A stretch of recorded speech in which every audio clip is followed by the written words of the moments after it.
Race 8 on the card, due off at 16:45. It's an MR78 handicap over 1,000 meters. It's a full field, many with chances.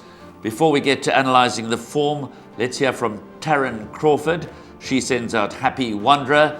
Duncan Howells saddles Hey Boy. And Tinny Prince Lure, he sends out a very interesting runner. Listen carefully as far as Pacific Winter is concerned.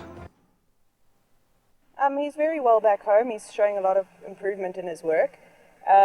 He did run very nice in his penultimate behind Captain Opie. His next race was a little bit disappointing, but I think he's actually going to be better on the grass. He doesn't seem to enjoy the poly that much. So we're hoping for quite a nice run from him. He's a lovely horse, and I think if it's not for his bleeding, I think this horse will go to win graded races, you know. He's a lovely horse, and we gelded him. He's with me now for almost 5 months. He's a really nice horse, yeah. So he got a bit of speed in him.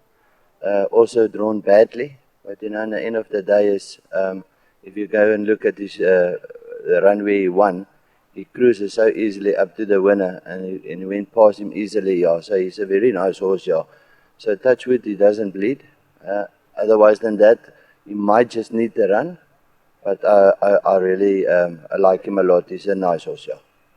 Look, the draw's not in our favour, and unfortunately with these sort of races, you've got to take your chances. Good draw. I'd say the horse a big runner. He's in a very good space at the moment. He's nice and sound. He's doing well. He runs for Dennis. You know, we've got to have luck, but once again, I wouldn't leave him out of quartets or exotics.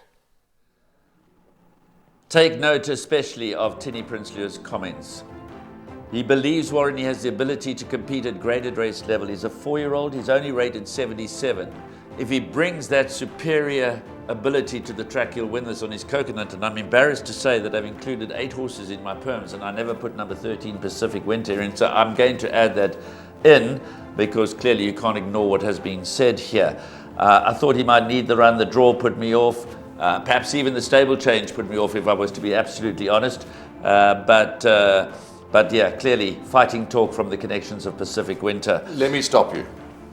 Let me stop you, because I'm with you. You know, when you look at the form, you look at the book, you know, it's you get so entrenched in it, you sometimes miss obvious things. And you'll see in my Pick 6 perm as well, I never included the 13. And when I sat with Tinny and he went through each and every run with me, this was the horse that was up with Andrew Fortune and Ashley Fortune in Gauteng. He showed me the maiden run. It bled last time. He showed me the horse.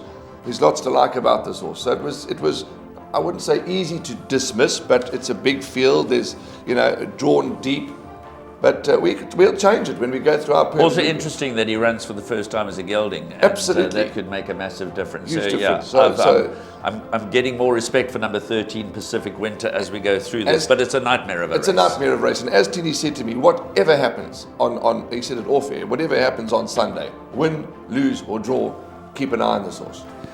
Okay, so Pacific Winter, our attention drawn to his ability by his new trainer, Tinny Prince Lure, runs for the first time as a gelding, so you need to seriously consider his chances. But my top 4 in a very open race, to cut to the chase, I've gone with number 8, Alfonso Spagoni, to win it, from number 6, Hampton Court, number 1, Kings Road, number 4, By Ridge. But Warren, I've included many more in my play. Absolutely. You can make a case for a lot of horses here, Graham.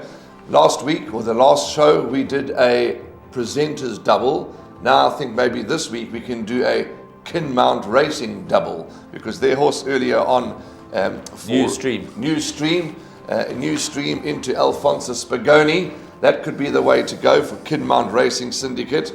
And the nominee there's Kieran Carlisle. And yeah, I think Alfonso Spagoni, I think the Kinmount Syndicate are going to have a double. Well, Alfonso Spagoni is our tentative first choice, but it's not that simple. This is a very, very competitive 1,000-meter race. It's a bit of a nightmare. You've got to go as wide as possible, but whatever you do, don't leave out Pacific Winter.